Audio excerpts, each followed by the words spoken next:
गणाध्यक्षाय गणदैवताय गणाध्यक्षाय धीमहि गुणशरीराय गुणमण्डिताय गुणेशानाय धीमहि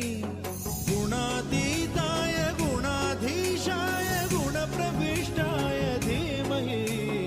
एकदन्ताय वक्रतुण्डाय गौरीतनयाय धीमहि